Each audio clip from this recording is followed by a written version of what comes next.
The debate over the Muslim veil comes at a time when an alarming number of British-born Muslims are being indoctrinated to hate the very country that they live in. These young men are willing to kill thousands of innocent men, women and children.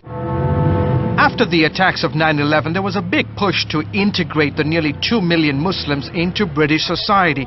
Easier said than done. A recent survey of Muslims shows that just 44% of 18 to 24-year-olds feel Britain is their country. 30% would rather live under Sharia law than democracy. 28% would like to see Great Britain become an Islamic state. And an overwhelming majority, 81%, consider themselves Muslim first and British second. Many also find it difficult living in a modern society while remaining devout. How do you find a way to bring those two worlds together? I mean, it's not an issue of bringing the two worlds together. I have chosen my path and I will stick to it.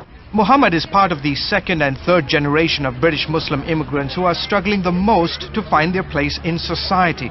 Melanie Phillips has documented the rise of Islamic extremism in Britain. They don't feel they belong because they are stranded between their parents' values and society, which they reject, and the decadence of Britain. These youngsters are not only detaching themselves from society, but are becoming more zealous in their faith. They fall victim to radical Islamists who tell them that Britain and Western values are to be despised. Living in this world, in the Western culture, be patient, To avoid such evils, Muhammad Uddin, like so many other Muslim immigrants, moved into so-called parallel communities where there's little hint of mainstream British culture. So they move into an area where there are lots of Muslims and lots of South Asians. Areas like East London, which has the highest Muslim population in the country. I feel very safe here as a Muslim. We can practice our faith with no distractions. Spend a few minutes on the streets of East London and you'd think you are in some Middle East capital.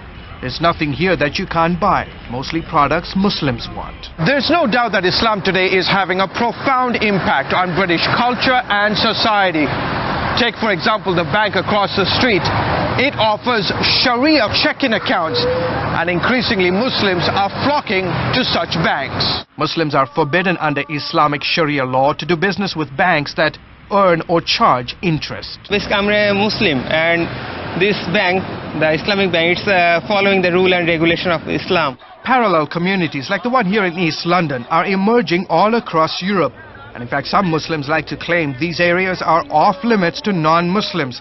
Case in point, when Britain's Home Secretary John Reid visited East London in September, Abu Izzadeen, a radical Islamic leader, shouted at Reid saying, "Please come to Muslim area." Reid replied, "My friend, there is no part of this country which any of us are excluded from." Britain has prided itself on being a multicultural society, but Melanie Phillips says multiculturalism has instead allowed radical Islamists to flourish. The host community is saying multiculturalism.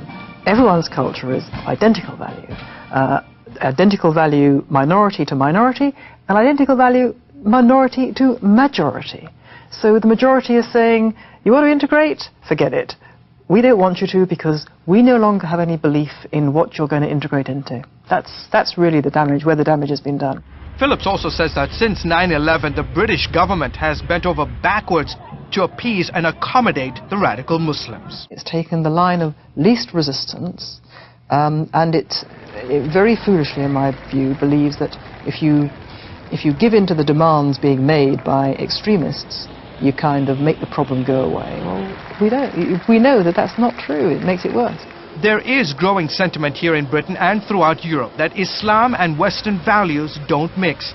Some are even beginning to question the idea of multiculturalism.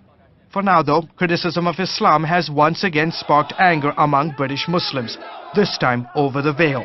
And once again, Britain faces the challenge of how to win Muslim hearts and minds that appear closed for the moment. George Thomas, CBN News, London.